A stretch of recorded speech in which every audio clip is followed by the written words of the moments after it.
Well,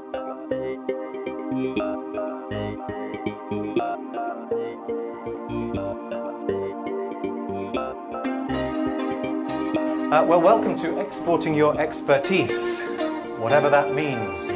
My name is Mark Waistell. I'm Senior Partner at Accent International. We are a specialist organisation which trains executives, professionals, corporate clients from all over the world. And we do that in the UK, and we also travel to other countries. I was speaking earlier on in the opening event with the British ambassador, and I was saying two things. Firstly, that I was seduced by the charm of Ukraine many years ago. We work with companies in the Ukraine such as Kiev and with the government, or with the governments of Ukraine. And 7 or 8 years ago, I was here and we were working with the Ministry of Energy. And at the middle weekend, the Minister of Energy at the time knew I was interested in sailing, and he took me sailing on the river Dnieper. And suddenly he threw me off the boat into the river. And as I came up for air, he threw me a rope and pulled me up. And I said, "Why did you do that?" And he said, "Well, we say if you have swum in the river Dnieper, and if you have swallowed at least 1 liter of the water, you are an honorable son of Kiev." So I speak to you this morning as an honorable son of Kiev. Thank you. So the outline for this talk is trying to cover a lot in a very short space of time. The international situation, survival, internet security. Thank you very much. The police have discovered me at last. Survival, growth, some case studies, the options and the opportunities. Well, it's been a difficult time economically, hasn't it? If we look at the stock markets, it's quite depressing, really. If you look at the strength of the pound, oh dear, it's not very good. So what about Ukraine?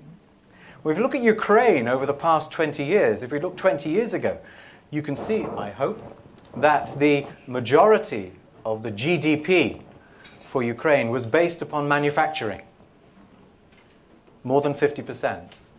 If you go forwards to 2010, and you'll see that 61% of the Ukrainian GDP is now service industries. And the big difference between manufacturing and service industries is with service industries, you have to talk to people. And if you're working internationally, you have to speak internationally. If we look at the balance of trade in Ukraine, the balance of trade with the world, you can see the latest figures that I've been able to get are 2010.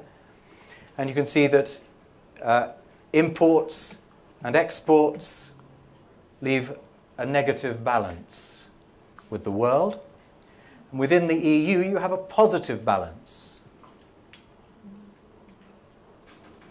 which is good. Who are your main trading partners?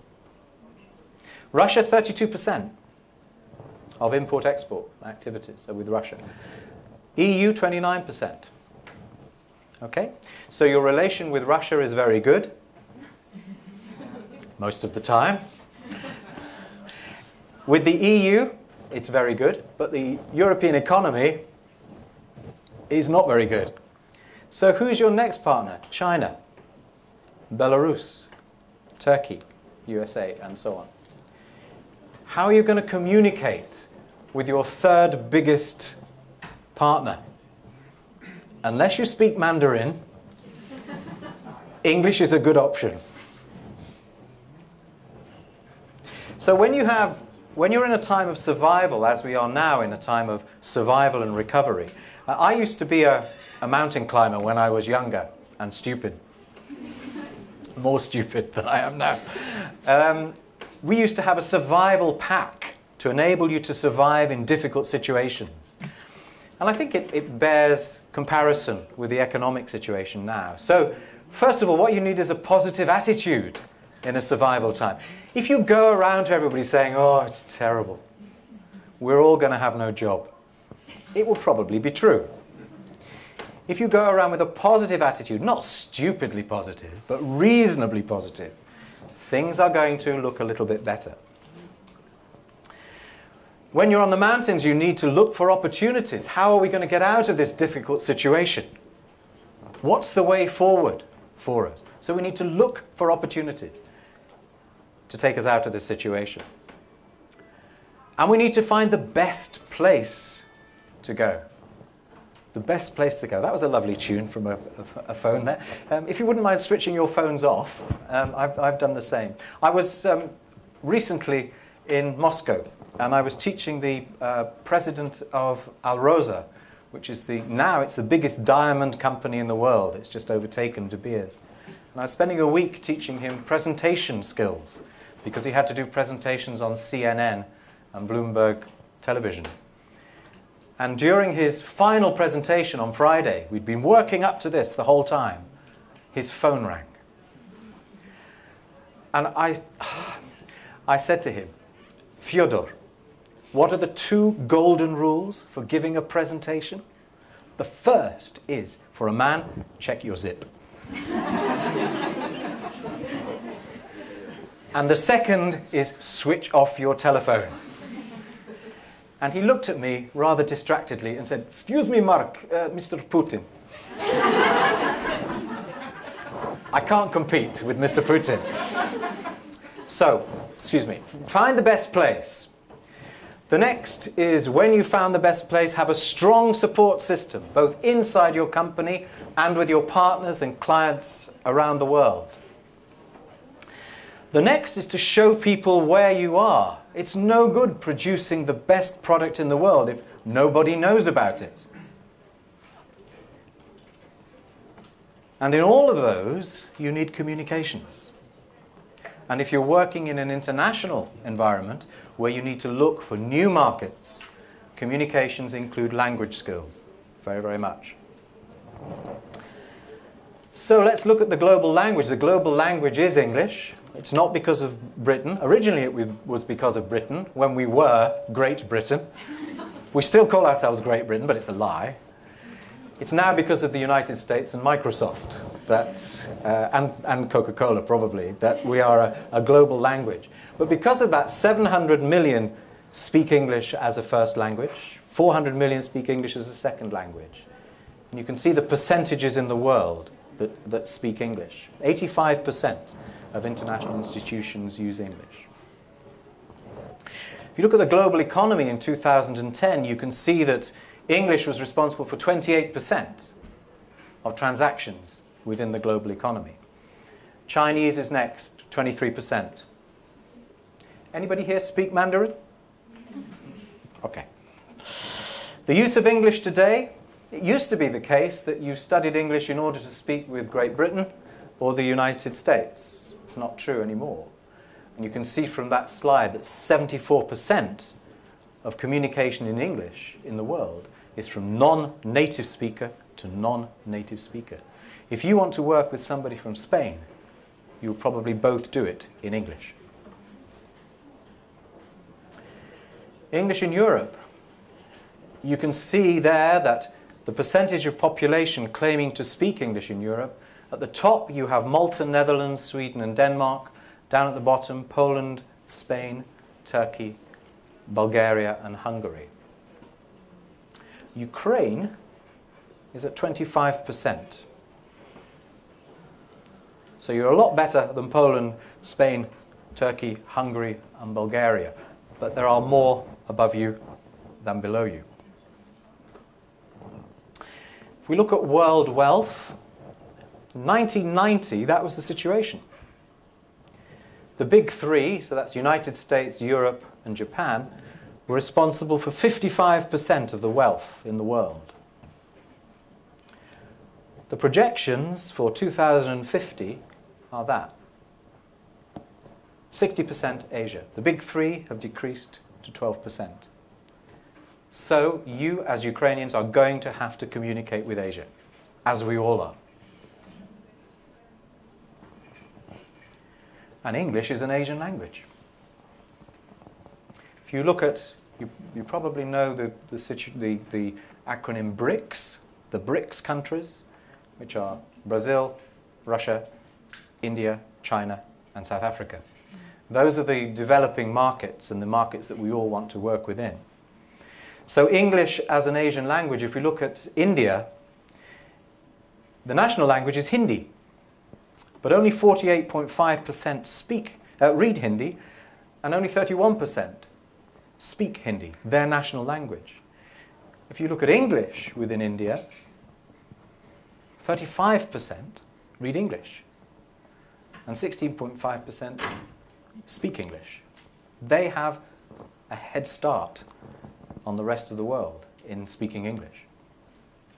The level of English is good, although it's not quite the English that you and I know. It's actually called Hinglish, because they have different forms of English. They have different vocabulary. Those of you who study English, they don't have simple tenses. They don't have the present simple or past simple. They only have continuous tenses. And they invent words, which is wonderful. I love it. You probably all know the word postpone in English to mean I put the meeting later. They have a word in Hinglish which is prepone, which is to bring the meeting forward. It doesn't exist in international English, but it exists in Indian English.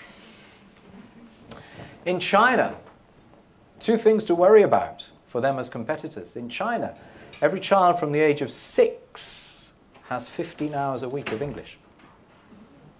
From the age of 6. In 15 years, the working population will all speak English. In addition to that, just another example is all policemen in Beijing have English as part of their training course. So everybody, every policeman will soon speak English in Beijing. Just gives you an example of the effort that the major competitor is putting into language training. One of the easiest ways of working internationally is to outsource your business. And if we look at the companies that are sending work to other countries, so possibly countries which will be sending work to Ukraine, if you look at them, USA 42%, UK 17%, and then the next is Germany with 13%. English-speaking countries. If you look at the most popular destination countries, India, China, Malaysia, Philippines, Singapore are all high English speakers. One of our clients is Shell. And Shell have developed a growth scenario planning system. And this is a summary of it. And they say that there are 3 main factors which enable companies to export their expertise, to be able to be effective internationally. The first is the feeling of security on the bottom left, and that's feeling safe. The next is efficiency, so realizing the need to work well and take advantage of opportunities. And the third is social cohesion and the force of community. And they say that if you just have security and social cohesion, what you have are people or companies they call flags. And that means they need to feel safe and they need to have a sense of community. They are very effective in their own country, but useless anywhere else. Stay at home. Like a good wine, they don't travel very well. If you look along the left-hand diagonal there, you can have companies or people that need security, but recognize the need for efficiency, for new opportunities. And that's where you get low trust globalization. That means that I see the need to enter new markets, but I don't like these foreigners. And then down the right-hand diagonal, you can see the people who have both efficiency and they recognize the need for social cohesion, the power of community. But their definition of community is international. My community is not Ukraine. or the United Kingdom. My community is the world. When you have that and the idea for seizing opportunities, you become what are called open doors, which means you are open for business internationally, both on a business sense and a psychological and linguistic sense. So the idea of Shell, and it's a good model, I think, is to try to help their employees to become open doors and to have a corporate culture, which is an open door culture. It's not just language. There is the area of intercultural communication. And from a linguist, I'm a linguist, so from a linguist's point of view, there are three main areas. The first is the area of cultural competence. And these are non-linguistic elements. They're things like association, subsistence, territoriality, bisexuality, temporality, how you work with time. You know, I know if I go to Germany and work, I will walk into the office and somebody will say, good afternoon, Herr Dr. Waistell, would you like a cup of coffee? Thank you, sit down, now we begin the meeting. And I know in 1 hour it will be finished. If I go to Italy, I have to allow 6 hours for a 1 hour meeting because they need to know about my family, they want to talk about football, they want to talk about the weather, they want to talk, and it's very important to form a relationship with them. If I go to Spain, they think laterally, not longitudinally. In Ukraine and in the UK, if you have 3 meetings in the morning, you'll have one at 9, one at 10, one at 11. In Spain, they have 3 at 9.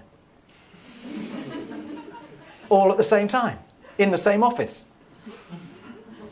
It takes the same amount of time, but you're there for 3 hours. And they'll talk to you, and then they'll talk to another person, and they'll talk to another person.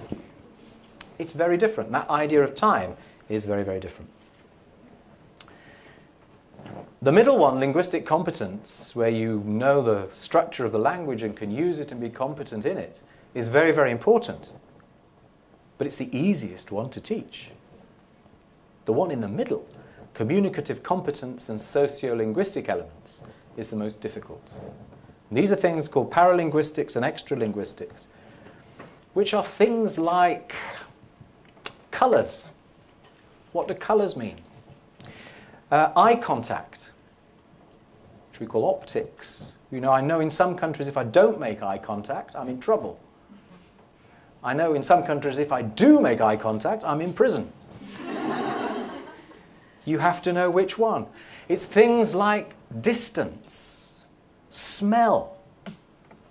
We smell horrible to some countries and they smell horrible to us. And there's no getting away from it.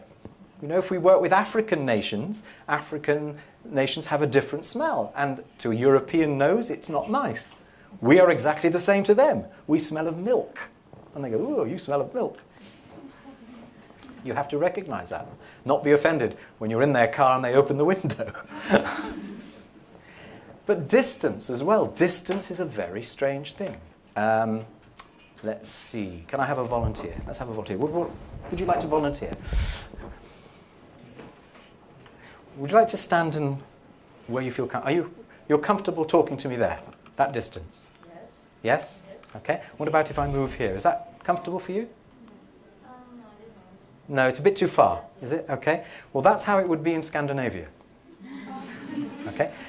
How about here? A bit further.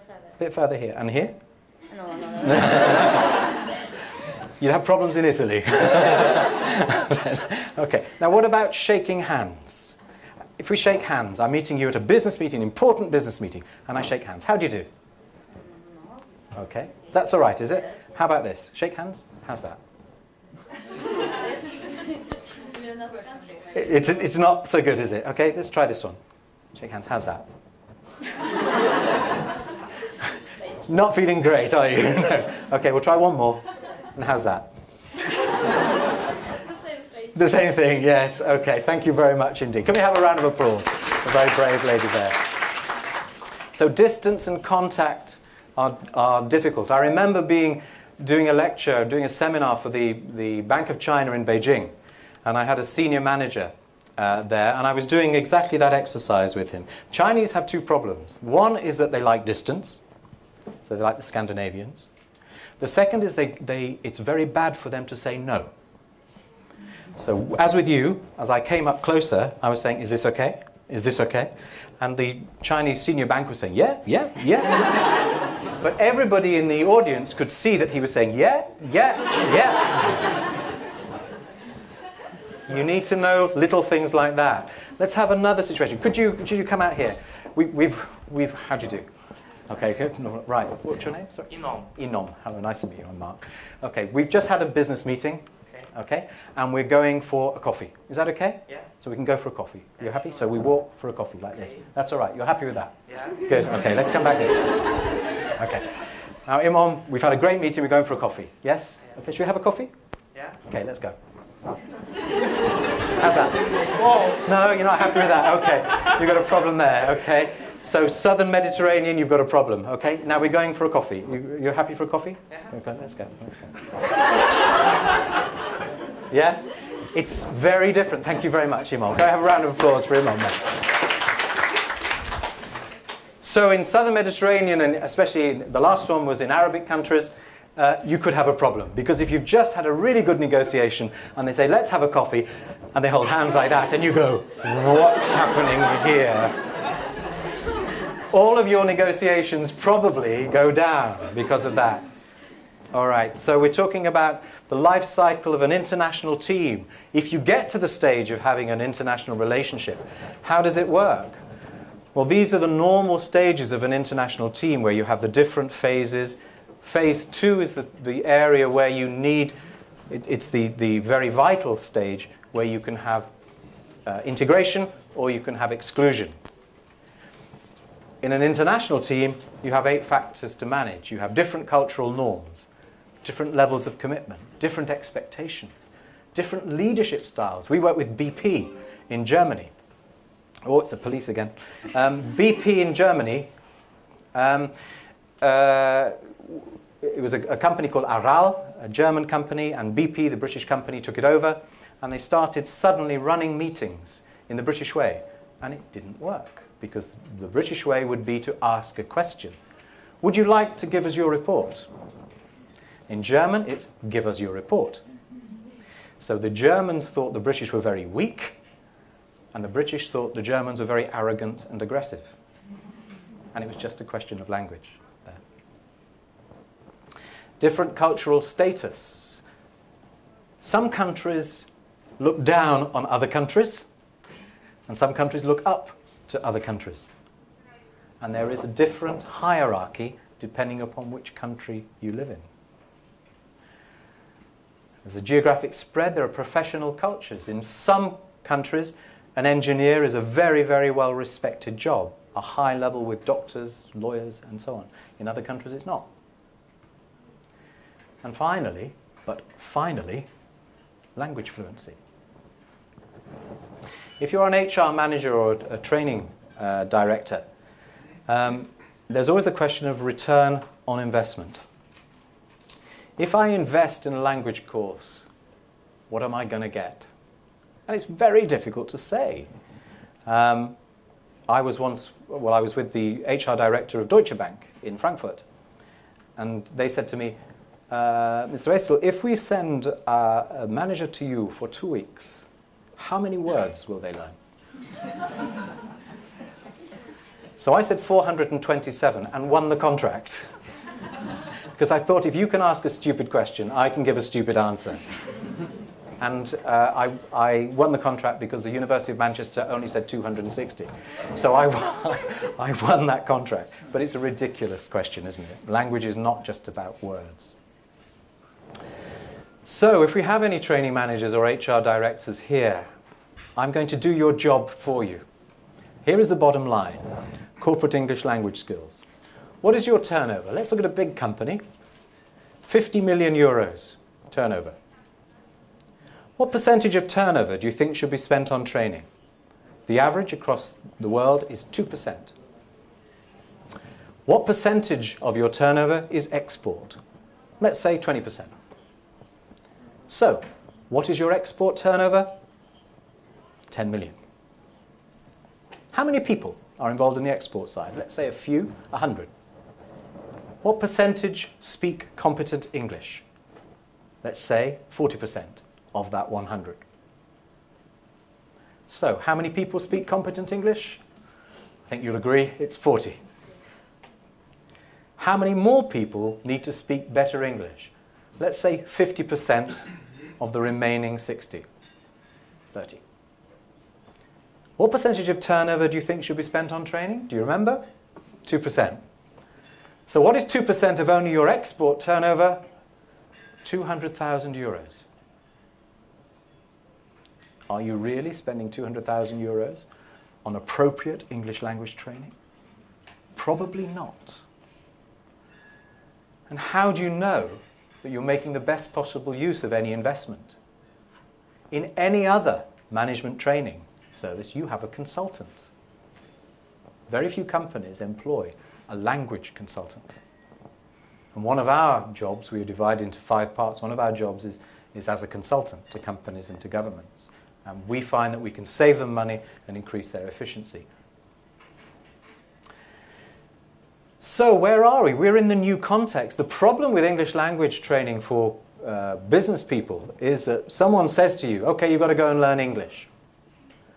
And you think back to your time at school, where you're sitting in rows like this, and the teacher is teaching you, I am, you are, he is, we are. And learning wonderfully useful phrases like, my parrot has a headache, my bicycle is broken, do you have another in green? And you look out of the window and think, I can spend my time in a better way. And the problem is that a lot of people think that language training is like that now. It's not, especially in the executive and corporate areas. So we have a new context. We have acceleration of processes, we have globalization, we have technological evolution, we have a cultural evolution. But around that is this thought that language training is something different to management training. It's not. It's management training for communication. It's not English language teaching. That's not what we do. So, I'm just going to show you some pretty pictures now, very, very quickly. This is where we are. That's my office there. It's not difficult to go to work in the morning. Accent International was founded in 1988. We work with executives and professionals only. We have a blue chip client list and we're fully accredited. So we have 5 parts to our work. There's accent training, which is UK-based specialist training. Accent corporate, where we travel to other countries and do seminars. Accent virtual, where we provide face-to-face online training for people who can't come to the UK or don't have time in their working life. We have a publishing company where we write books and do special corporate materials. And Accentuate is our consultancy that I mentioned earlier, where we advise and design things for companies. So that's our 18th century centre. It's the former home of Lord Clinton, not Bill Clinton. Monica Lewinsky slept. No, she didn't. I'm lying. That's where we are. We're in Devon in southwest England.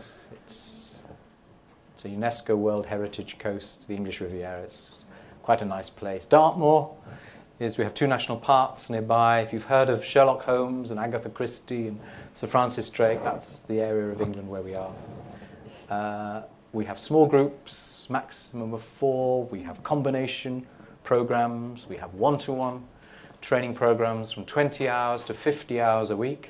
50 hours one-to-one. It's completely stupid. But we have to do it because German companies ask for it. We organize accommodation in executive homestay, in hotels, in apartments and cottages.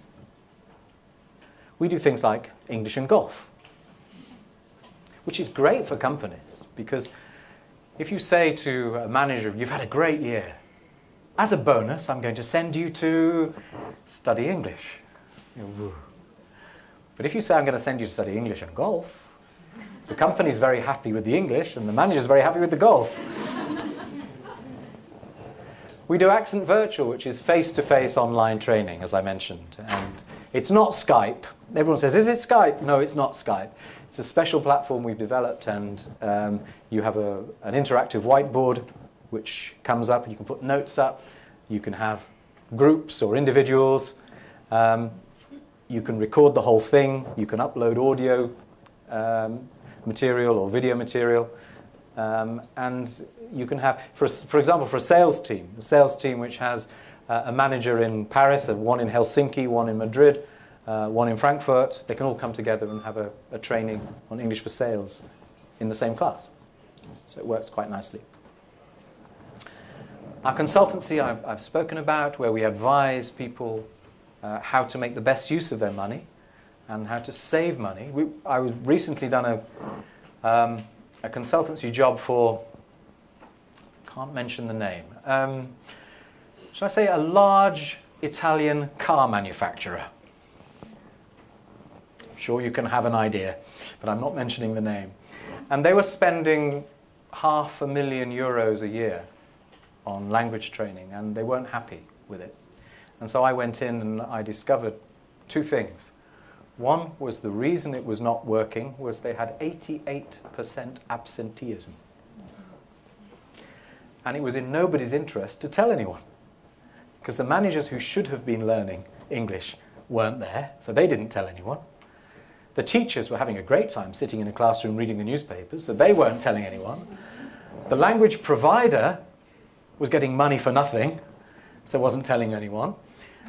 And the human resources director, who had selected this language trainer, wasn't telling anyone because his job was on the line. 88% absenteeism. And the second thing we discovered was that Italians, although they have a reputation for being very relaxed and very happy and lazy, I didn't say that, in the north of Italy, they're very strict, very hierarchical, very different to the south. And the language provider was teaching what they call blue-collar workers, 12 students to one teacher. White-collar workers, 6 students to one teacher. Junior managers, 4 students to one teacher. Middle managers, 2 students to one teacher. Senior managers, 1-to-1. So what do they do with the directors? 2 teachers, 1 student. I am not joking. It has no connection with language needs or level. It's all to do with the status in the company. So we were able to save them a lot of money and get a more efficient program for them. So what do? We teach specialist English. We don't teach my parrot has a headache. We teach the language for your job. If somebody says, I want English for finance, we say, what sort of finance?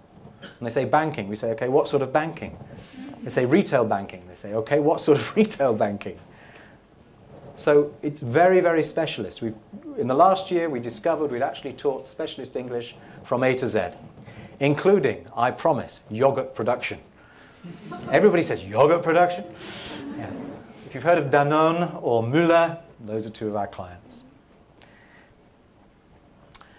And there are some more of our clients. So we work with very well-known companies around the world, helping them to be effective internationally. So what are the stages? First of all, it's amazing how many companies or individuals haven't asked these questions. What capacity for international working do we need? What capacity for international working do we have? How can we bridge the gap between these 2 positions? Those are basic questions. Don't just say, go and learn English. We need to know who needs it and what English. What training format would work for us? Is it every day? Is it once a month? Is it in England? How do we find specific learning materials for our needs? How do we implement the training programs in company? How can we offer specialist UK-based training? How can we offer training to managers who don't have time or can't go to the UK or work from home offices? How do we monitor the programs? How do we provide after-sales service? And what about non-language aspects of working internationally? Now, these are the essential questions that you would use for any other training program, but are very rarely implemented for language training. We like to think, obviously, at Accent, that we can answer all of your questions. So our consultancy will answer the first ones, then we have Accent Publishing, which can provide you with the materials. Accent Corporate can train you in your country. In the UK, it's Accent Training. Online, Accent Virtual. And then to monitor everything, we use the consultancy again. So what we've tried to do at Accent is to provide a one-stop shop for any language trainer. Just to give you some ideas of quick case studies.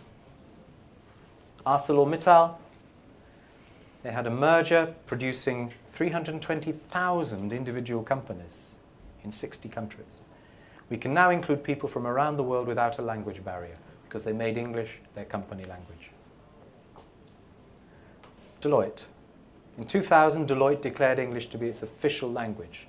They saw growth from 30,000 employees in 2000 to 155,000 today. The Emirates Bank, UAE government set out to become the financial capital of the Middle East. Innovation in training helped teach English in a difficult environment. If you have women in Muslim countries, they cannot study in the same class as men, and they cannot have a male teacher. So we can use online training to give them anonymity. Schneider Electric, based in France, has more than 100,000 employees in 130 countries. We were able to reduce costs by rationalizing their training. PPG, biggest opportunities in China, they introduced English as a company language, not as language training, but as a strategic initiative. And finally, Thomson Reuters outsourced technical jobs to Asia. They needed to have efficient internal communications. They found an increase in meeting skills as well as language skills. So in conclusion, in the short term, the ability to work effectively in English is a key strategic target for any company. In the medium term, English will be expected, not applauded, in the business world. In the long term, the need will change focus away from what to learn to how, where, when, and why of language. The aim is not to teach English, but to enable people to transfer their skills internationally, and part of that is English language. The World Bank did a report last year, The Ease of Doing Business in 2011. Top 10 countries, there. This is how easy it is to work in this country and with this country. Where is Ukraine? Out of a total of 183 countries examined by the World Bank for ease of doing business with them, Ukraine was 145.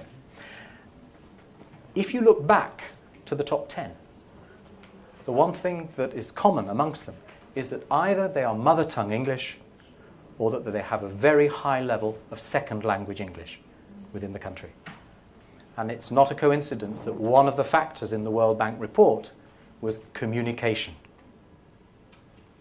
The good news is that Ukraine, although it was 145, was the 9th most improving country in the world. So you're getting much, much better. It's not just language, though, and it's not just Ukraine. Paul Wolfowitz, the former president of the World Bank, visited a famous mosque on an official visit to Turkey.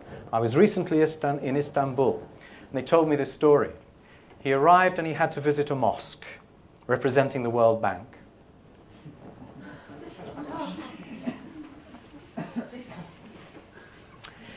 He didn't know he had to take his shoes off to go into a mosque. The president of the World Bank has holes in his socks. What an idiot. Really. I mean, how does that raise confidence in the financial situation of the world? If he had studied the culture of the country, he would have known. So it's not just non-English speakers, it's also English speakers who can be idiots. So finally, what do? We don't teach English language. We help companies to export their expertise. I'm going to say thank you very much. If there are some brochures and my cards there, I'm upstairs on my table. If anybody would like to ask any questions or talk to me in more detail, I'll be very happy to chat to you. Thank you very much.